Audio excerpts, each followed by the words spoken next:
Good morning बच्चों। आज हम राजनीतिक विज्ञान की क्लास में एक नया चैप्टर स्टार्ट कर रहे हैं। इसका शीर्षक है भारत की विदेश नीति। इस पाठ में हम भारत की विदेश नीति के बारे में पढ़ेंगे। भारत की विदेश नीति की जो विशेषताएं हैं उन विशेषताओं के बारे में पढ़ेंगे। गुटनिरपेक्षता की नीति के बारे में पढ़ेंगे और हम संयुक्त राष्ट्र संघ के संबंध में भी इस चैप्टर में हम अध्ययन करेंगे। बच्चों, भारत की जो विदेश नीति की अगर अपन बात करें तो भारत की विदेश नीति की शुरुआत स्वतंत्रता प्राप्ति के समय से ही हो चुकी है। यूं कहें कि स्वतंत्रता से पूर्व भी हमने इसको इस तरफ ध्यान देना शुरू कर लिया। स्वतंत्र विदेश नीति यानी जब हमारा देश आजाद हुआ तो उस आजाद भारत के सामने एक स्वतंत्र विदेश नीति का संकल्प हमारे सामने था कि हमारी विदेश नीति किस तरह की रहेगी। और जब भारत आजाद हुआ उस समय अंतर्राष्ट्रीय राजनीति में भी काफी उथल पुथल मची हुई। पूरा विश्व दो गुटों में बटा हुआ था, एक अमेरिका समर्थित पूंजीवाद के रूप में और दूसरा सोवियत संघ समर्थित साम्यवाद के रूप में। एक विकल्प के रूप में हमको दोनों में से एक गुट को चुनने की स्थिति में थे कि कौन से गुट में शामिल हुआ है। लेकिन भारत ने एक पृथक राह अपनाई, एक अलग राह अपनाई और भारत दोनों में से किसी भी गुट में शामिल नहीं। और इसके पीछे हमारा संकल्प था कि भारत अंतर्राष्ट्रीय मंच पर रंग भेद की नीति का विरोध करता है और रंग भेद जैसी कुप्रथाओं, इसके साथ साम्राज्यवाद जैसी कुप्रथाओं की जो नीतियां थी उनका विरोध करता है। और उनका विरोध करने के फलस्वरूप जो ताना बाना हमने हमारी विदेश नीति के संबंध में सुना, उससे हमारी विदेश नीति की कुछ विशेषताएं परिलक्षित। क्या भारत की विदेश नीति की विशेषताएं थी, उनके बारे में हम पढ़ते।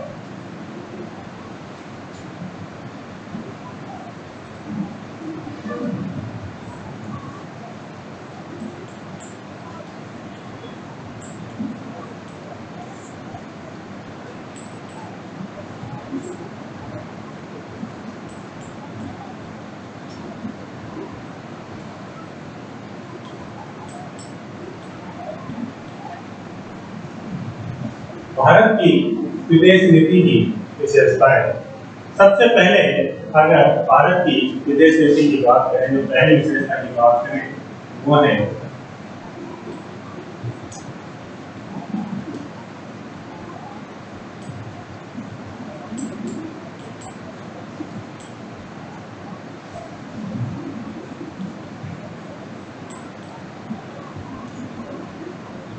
कि भारत की विदेश नीति की पहली विशेषता है कि शांतिपूर्ण से अस्तित्व की नीति। कि भारत शुरू से ही शांति प्रिय देश रहा है और जब से भारत आजाद हुआ तब से भारत का प्रयास भी ये रहा है कि वो विश्व शांति को प्रोत्साहन। कभी भी भारत ने विश्व शांति को भंग करने का कभी भी प्रयास नहीं किया, बल्कि उसका प्रयास तो ये रहता है कहीं अगर विश्व शांति भंग हो रही है तो उसको समाप्त भी किया जाए और उसमें अपना योगदान निभाए। इसी नीति के चलते भारत ने कभी भी, भारत की नीति यही रही है कि पहली गोली कभी भारत की तरफ से नहीं चली। यानी किसी देश से युद्ध होता है तो उस युद्ध की शुरुआत भारत की तरफ से कभी भी नहीं। ये हमारी विदेश नीति है। और जहां तक बात करें अपन कि हमेशा से इतिहास इस बात का साक्षी रहा है कि युद्धों से कभी भी किसी का भला नहीं, और उसने युद्धों ने मानव सभ्यता को तहस नहस करके रख दिया, पूरी तरह से तहस नहस करके मानव सभ्यता को युद्धों ने रख दिया। अगर अपन के पाणिकर की बात करें, उनके शब्दों में बात करें कि भारत को इस समय सबसे बड़ी चिंता है अपनी प्रगति। इस तरह से कि भारत प्रगति करेगा, अपनी प्रगति को तथा सामान्य रूप से मानव जाति को, यानी खुद की प्रगति, या सामान्य रूप से कहें कि पूरी मानव जाति की उन्नति, इस पूरी मानव जाति की उन्नति को संकट में डालने वाला कोई युद्ध नहीं करेगा। यानी हम अगर कोई युद्ध होता है तो निश्चित रूप से हमारी जो खुद की प्रगति है, हमारे देश की स्वयं की प्रगति है, वो प्रगति बाधक होगी और पूरे मानव सभ्यता खतरे में पड़ जाएगी। अगर वो युद्ध, बड़ा युद्ध हो गया, विश्व युद्ध हो गया, तो भारत का शुरू से प्रयास रहा है कि ऐसा युद्ध नहीं हो, और इस नीति पर चलते हुए हमने अपनी कुछ भूमिकाएं भी निभाई। लेकिन कई बार हमारे पड़ोसी राष्ट्रों के साथ जो संबंध है, वो संबंध इससे प्रभावित भी हुए। अगर अपन बात करें कि कुछ ऐसे संकट के समय जो देश की स्थिति आई थी, कुछ ऐसे संकट आए थे कि इसमें सुएज संकट, सुएज नहर संकट,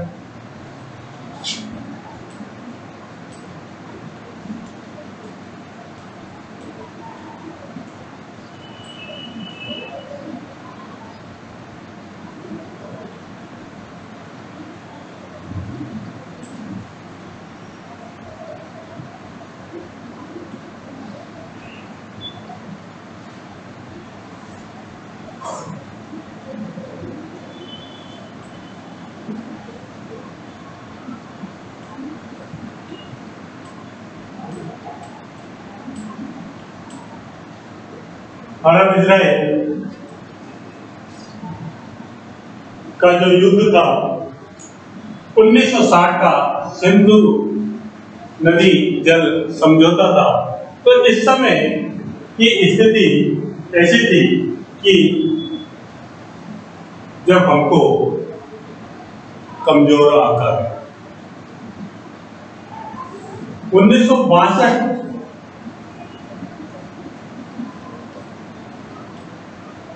का भारत के युद्धों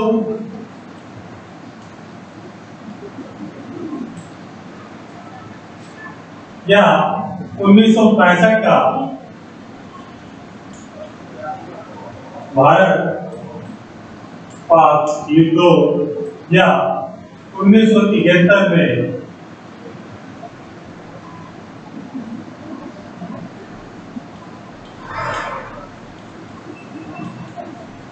बांग्लादेश का निर्माण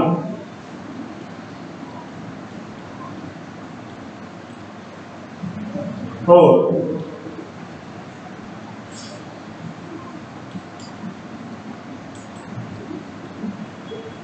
भारत पाक संघर्ष,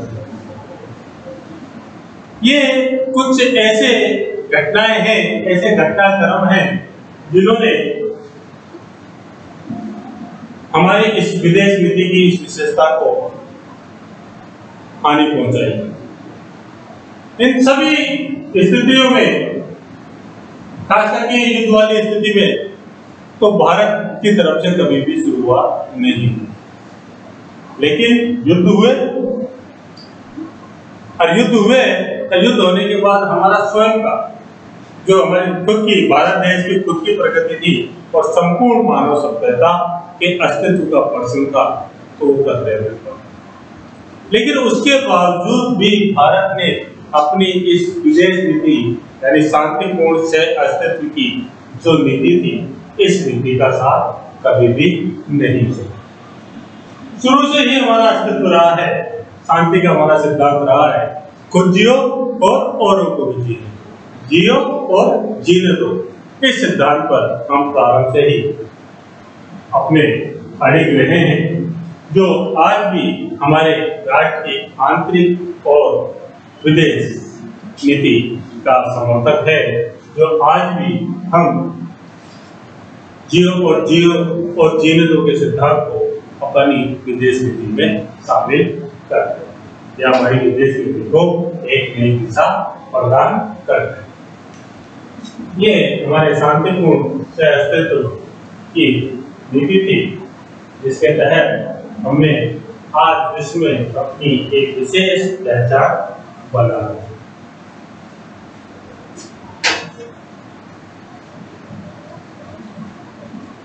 नेक्स्ट है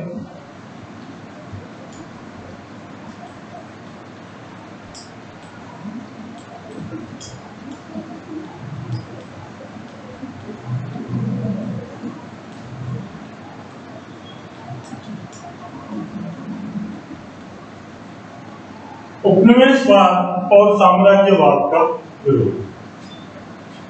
खुद उपनिवेशवाद का शिकार भारत भी रहा है, और भारत स्वयं जानता है कि उपनिवेशवाद का दंश कितना खतरनाक है। इसलिए अपनी विदेश नीति में भारत प्रारंभ से ही इस उपनिवेशवादी जो प्रवृत्ति थी, इसका विरोध करता है। द्वितीय महायुद्ध के पश्चात यानी 1945 और उसके बाद भी खास करके अपन बात करें तो भारत की स्वतंत्रता यानी 1947 के बाद भारत ने भी इसका पूर्ण विरोध किया। 1956 में मिस्र पर हमला हो या अमेरिका द्वारा खाड़ी देशों पर हमला हो, भारत हमेशा ही इस तरह की गतिविधियों का विरोध करता रहा। उसका प्रयास ये रहता है कि उपनिवेश को बढ़ावा नहीं दिया जाए, और जिन देशों ने साम्राज्यवाद की प्रवृत्ति अपना रखी है, वो देश भी इस तरह की प्रवृत्ति छोड़े ताकि विश्व में शांति स्थापित रह सके। नेक्स्ट आगे बात करते हैं अपन रंग भेद का विरोध।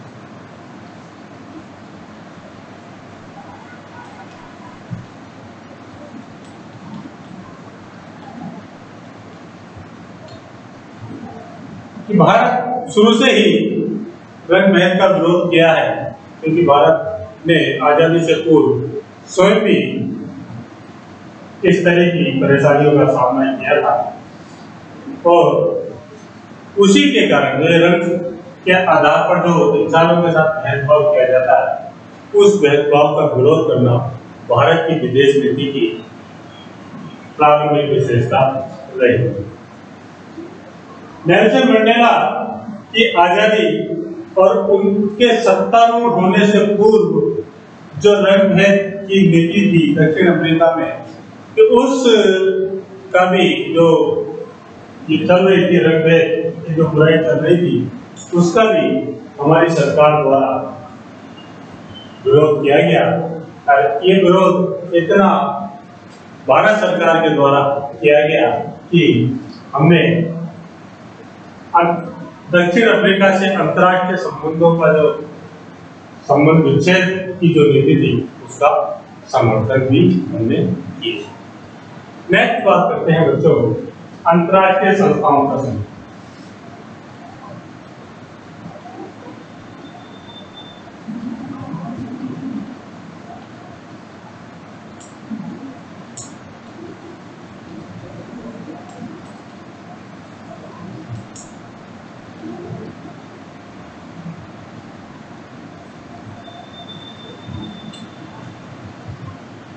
अंतर्राष्ट्रीय समस्याओं, अंतर्राष्ट्रीय संस्थाओं का समर्थन, कि हमने प्रारंभ से ही अंतर्राष्ट्रीय संस्थाएं हैं जितनी भी, इन अंतर्राष्ट्रीय संस्थाओं का समर्थन किया। भारत ने तो अपनी आजादी से पहले ही संयुक्त राष्ट्र संघ का समर्थन किया था, और जैसे ही भारत आजाद हुआ तो भारत ने आजाद होते ही संयुक्त राष्ट्र संघ की सदस्यता ग्रहण करें। न सिर्फ संयुक्त राष्ट्र संघ की सदस्यता बल्कि इसकी जितनी भी संस्थाएं हैं उन सारी संस्थाओं में भारत ने बढ़ चढ़कर अपनी भागीदारी निभाई। जितने इसके कार्यक्रम हैं संयुक्त राष्ट्र संघ की जितनी एजेंसियां हैं इन सब एजेंसियों में भारत की भूमिका काफी महत्वपूर्ण रही। संयुक्त राष्ट्र संघ के प्रति हमारी जो प्रतिबद्धता है एकदम अटूट प्रतिबद्धता है और हम सदा से ही संयुक्त राष्ट्र संघ का अंतर्राष्ट्रीय स्तर पर सम्मान करते रहे। तो यही कारण है कि संयुक्त राष्ट्र संघ की सुरक्षा परिषद में जो हमारी स्थायी सदस्यता, संयुक्त राष्ट्र संघ की जो सुरक्षा परिषद है उसमें 2 तरह के सदस्य होते हैं। वर्तमान में इसकी सदस्य संख्या 15 है। 5 सदस्य स्थायी होते हैं और 10 अस्थायी होते हैं।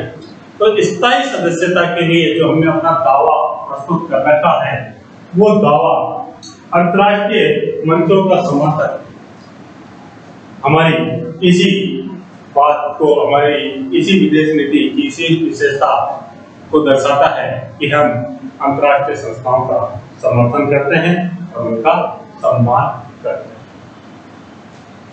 नेक्स्ट बात करें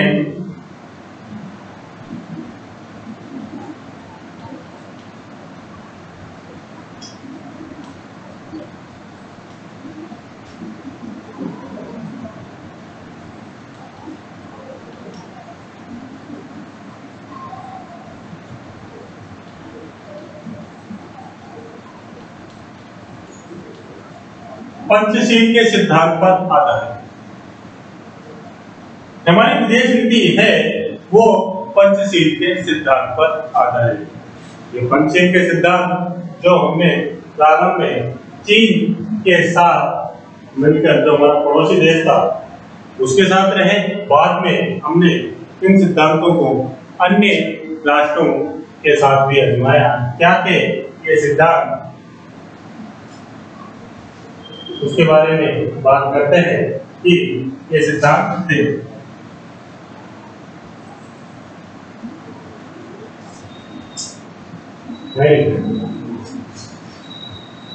एक दूसरे की प्रादेशिक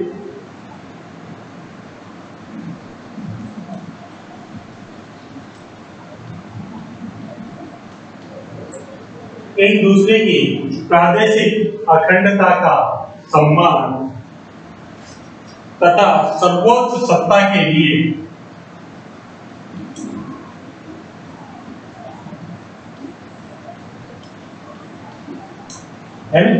एक दूसरे की प्रादेशिक अखंडता का सम्मान तथा सर्वोच्च सत्ता के लिए पारस्परिक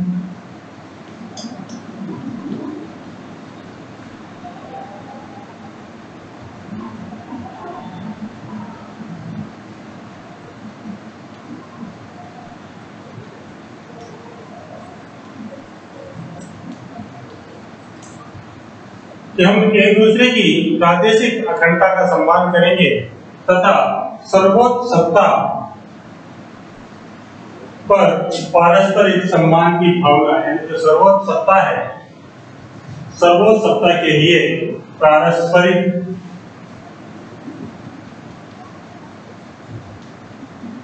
सम्मान की भावना, यानी जो भी एक दूसरे की सीमाएं बनी हुई है, प्रादेशिक अखंडता है, हम कभी उसमें इंटरफेयर नहीं करेंगे तथा जो हमारी सर्वोच्च सत्ता है, जो भी देश की सर्वोच्च सत्ता है, उस सर्वोच्च सत्ता को पारस्परिक सम्मान की भावना से हम देखें। दूसरी जो इस नीति का सिद्धांत है वह है, दूसरा सिद्धांत है इसका अनाथ।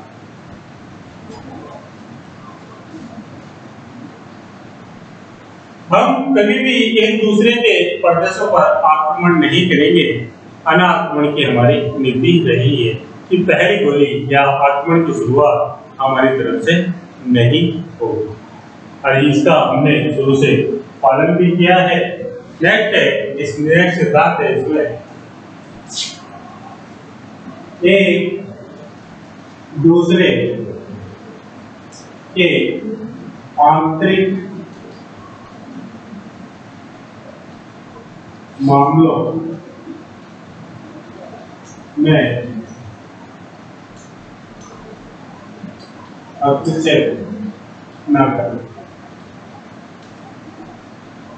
कि हम कभी भी एक दूसरे के, यानी कोई कभी देश जो भी सिद्धांत का समर्थक है कि वो एक दूसरे के जो अंदरूनी मामले हैं, आंतरिक मामले हैं, उन आंतरिक मामलों में किसी तरह का कोई हस्तक्षेप नहीं कर सकते।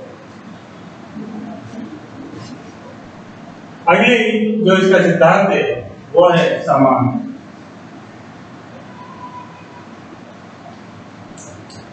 सभी के साथ समानता का व्यवहार किया जाएगा, सभी को समान दृष्टि से देखा जाएगा और एक चाहे इस सिद्धांत के समर्थक जितने भी देश है सभी समान रहेंगे और ये आपस में एक दूसरे के पड़ोसियों के साथ ही समानता का व्यवहार नहीं करना, बल्कि अपने देश में भी इस सिद्धांत को लागू करना।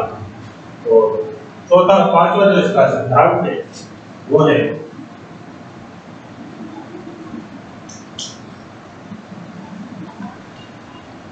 शांतिपूर्ण सह अस्तित्व।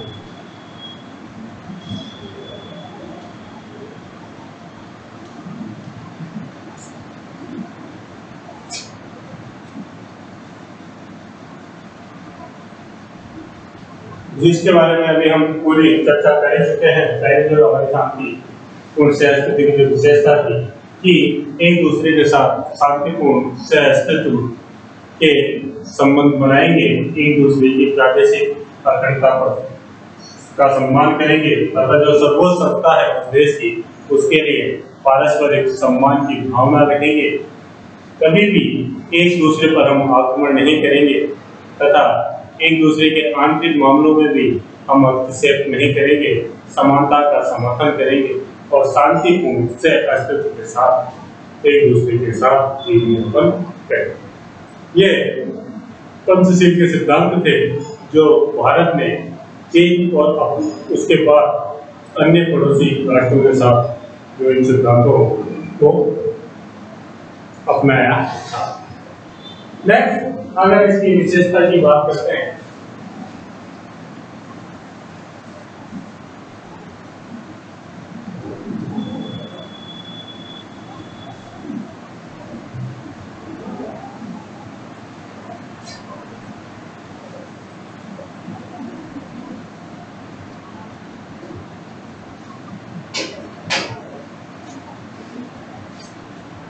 वो है गुड प्रेफरेंस।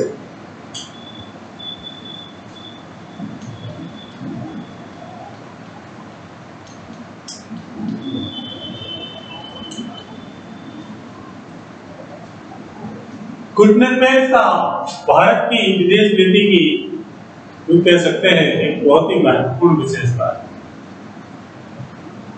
क्यों है इसके बारे में हम चर्चा करते हैं। बच्चों देखो 1945 में द्वितीय विश्व युद्ध समाप्त हो गया और द्वितीय विश्व युद्ध समाप्त हुआ और अमेरिका और सोवियत संघ ये एक महाशक्ति बनकर उभरे। लेकिन इन दोनों देशों में से कौन सा देश सर्वोच्च शक्तिशाली होगा, कौन सा देश ज्यादा ताकतवर होगा, इस बात का फैसला भी ये करना चाहते हैं। और इसी बात को लेकर दोनों में एक अघोषित कोल्ड वार छिड़ गया था, शीत युद्ध जिसको बोलते हैं। शीत युद्ध होता है एक तरह की वैचारिक लड़ाई। एक विचारक ने कहा था कि शीत युद्ध अमेरिका और सोवियत संघ के मध्य कागज की गोलियों से लड़ा है, यानी इसमें एक दूसरे को नीचा दिखाने के लिए कुछ इस तरह की गतिविधियां अंतर्राष्ट्रीय स्तर पर करी जाती है जिससे वो देश मानसिक रूप से कमजोर साबित है। और इसका माध्यम होता है मीडिया, यानी मीडिया के माध्यम से दूसरे देशों के उस देश की बुराई की जाती है। अब दो महाशक्ति थी, दोनों महाशक्तियों में से फैसला करना था कि कौन सा देश ज्यादा ताकत। युद्ध से फैसला नहीं हो सकता था कि युद्ध में जानते थे कि दोनों को ही बराबर का नुकसान होगा, क्योंकि दोनों महाशक्तियां थी। और उसके बाद भी दोनों के बाद अगर फैसला हो भी गया कि दोनों में से कोई एक देश जीतेगा, तो उसकी जो विजय होगी वो बर्बादी के कगार पर, और ऐसी विजय को कोई प्राप्त नहीं करना चाहता। कि जीत भी गए तो खुद बर्बाद हो गए, जीत गए तो उस विजय का करना भी क्या है, या सबसे ज्यादा शक्तिशाली बनकर करना है। बिना लड़े अगर शक्तिशाली बन जाए तो ऐसा कोई तरीका उन्होंने ढूंढना चाहा, और उन्होंने एक दूसरे देश की बुराई करना प्रारंभ कर दिया, जो कहें कि दोनों देशोों के बीच अमेरिका और सोवियत संघ के बीच एक कोल्ड वॉर छिड़ गई, जिसके तहत अमेरिका ने अपना गुट बनाया पूंजीवाद और सोवियत संघ ने अपना गुट बनाया साम्यवाद। 1945 के बाद की स्थिति ऐसी थी, द्वितीय विश्व युद्ध के बाद के खत्म होने के बाद की स्थिति ऐसी थी कि उपनिवेशवाद का अंत हो रहा था और कई देश आजाद हो गए। कुछ देश जो आजादी थे और उसके बाद कई देश आजाद हो गए। जो आजाद देश थे उनके सामने दो ही विकल्प मौजूद थे। वो विकल्प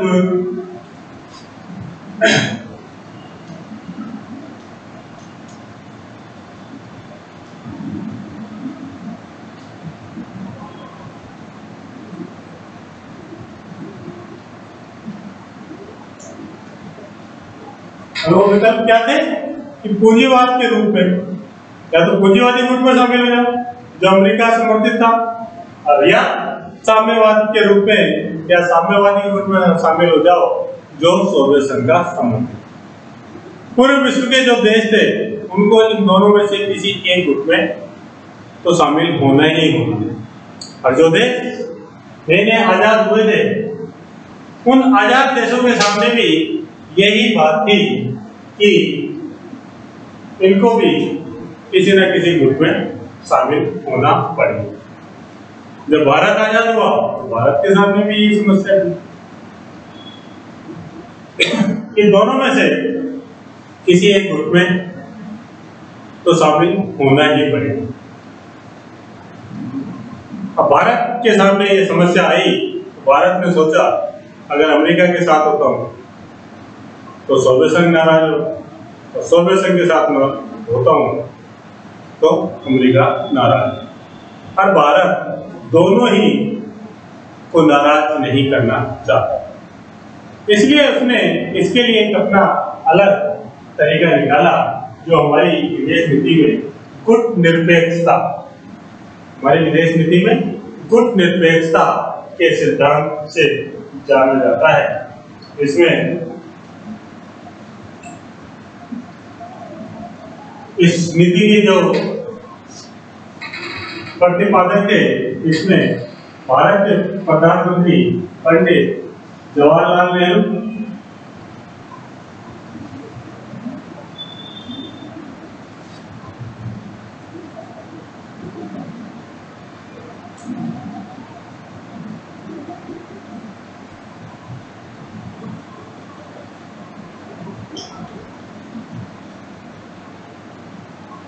टीटो और मिस्र के नासिर। नेहरू, टीटो और नासिर के सिद्धांत के रूप में इसको जाना जाता है। इन तीनों ने मिलकर एक नया सिद्धांत गुट निरपेक्षता के सामने हमारे सामने रखा। क्या अर्थ होता है गुट निरपेक्षता का? कि गुट निरपेक्षता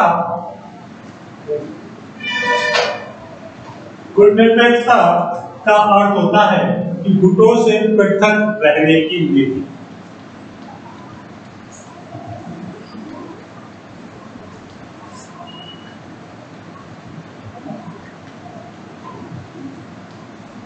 यानी किसी भी गुट में शामिल नहीं हो, ना को अमेरिका समर्थित पूंजीवाद में, ना साम्यवाद में जो सोवियत संघ समर्थित था उनमें से किसी भी गुट में भाग न लेना। अभी तक की जो स्थिति चली आ रही थी, परंपरा चली आ रही थी कि दोनों में से एक में शामिल होना पड़ता था, जिसमें शामिल हो गए ठीक वो दोस्त बन गया, और जिसमें शामिल नहीं हुए वो दुश्मन बन गया। लेकिन इस नीति का आने के बाद जो भारत ने इस नीति का प्रतिपादन किया, उसके बाद ये दोनों हो सकता है दोस्त नहीं बनेंगे लेकिन दुश्मन भी नहीं बनेंगे, क्योंकि इनके मन में यही बात रहेगी कि मेरे साथ शामिल हुआ तो चलो कोई बात नहीं, उसके साथ भी शामिल नहीं।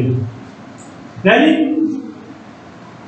गुटबाजी की जो नीति चल रही थी, उस नीति से दूर रहने की जो नीति थी, ये उस गुट निरपेक्षता की नीति कहलाई है। इसने इसी को प्राथमिकता दी। अब जितने भी देश थे, उन देशों के सामने गुट निरपेक्षता के रूप में विकल्प अच्छा लगा उसे, ये भी सही थी, और वो धीरे धीरे गुट निरपेक्षता की नीति का अनुसरण करने लगे। गुट निरपेक्षता की नीति की अगर बात करें तो ये नीति तटस्थता की नहीं है, कि तटस्थ रहने की नीति नहीं कह सकते इसको, या इस नीति को हम उदासीनता की नीति नहीं कहेंगे। इसका मतलब ये नहीं कि आप अंतर्राष्ट्रीय स्तर पर अपने हाथ जोड़िए, ऐसा नहीं है कि अंतर्राष्ट्रीय स्तर पर आपको जो भी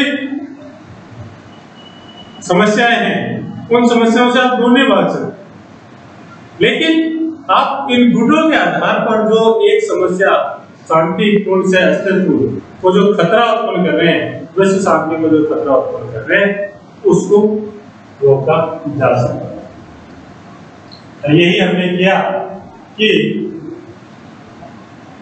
हमने तटस्थता को नहीं अपनाया, हमने गुट निरपेक्षता को अपनाया कि अगर कहीं आक्रमण होता है तो हम उसमें तटस्थ नीति नहीं अपनाएंगे, जो न्यायोचित होगा हम उसका साथ देंगे। चाहे हमारे ऊपर खुद के ऊपर एक बात बीते कि हम गुट निरपेक्षता से संबंधित है, अमेरिका ये चीन ने हमारे ऊपर आक्रमण किया तो हमने उस पर जवाब दिया, पाकिस्तान ने किया तो हमने उस पर जवाब दिया। तटस्थ नीति या उदासीनता की नीति हमने इसमें नहीं अपनाई।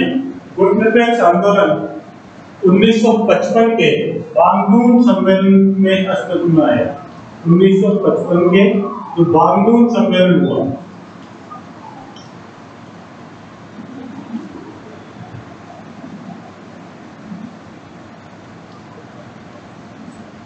सम्मेलन, उसमें ये गुट निरपेक्ष आंदोलन अस्तित्व में आया, और तब से लेकर इसमें 25 विकासशील देशों के नेताओं ने उस समय इसमें भाग लिया था। फिर 1961 की बात करें,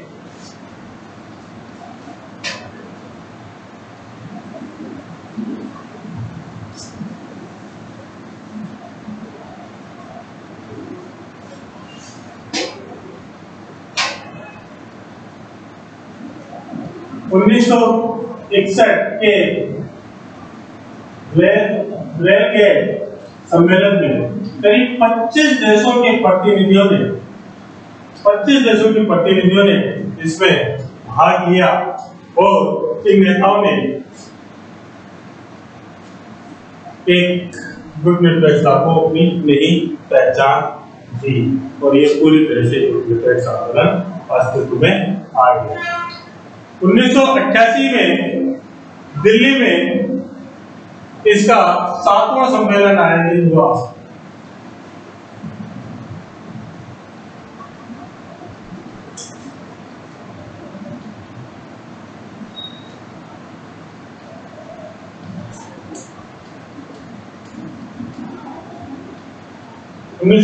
में दिल्ली में इसका 7वां सम्मेलन आयोजित हुआ था, और 17वें गुट निरपेक्ष जो सम्मेलन था तो 2016 के बीच वेनेजुएला के मार्गरिटा शहर में संपन्न हुआ।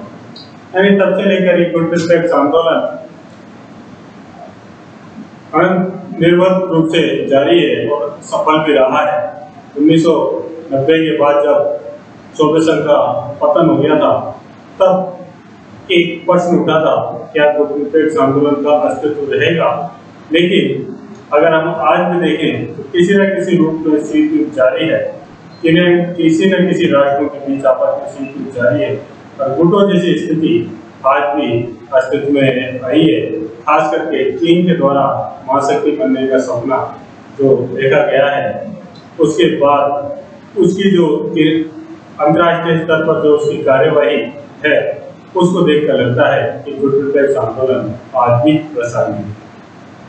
इस गुड रिपैक्स आंदोलन के संबंध में हम विस्तृत चर्चा बाद में भी करेंगे, अगली क्लास में करेंगे। फिलहाल ये भारत की विदेश नीतियाँ थी, भारत की विदेश नीति की विशेषताएं थी जिनका हमने आज आपको समझाया। इस संबंध में आपकी कोई भी समस्या हो तो आप जरूर उससे संपर्क कर सकते हैं। धन्यवाद।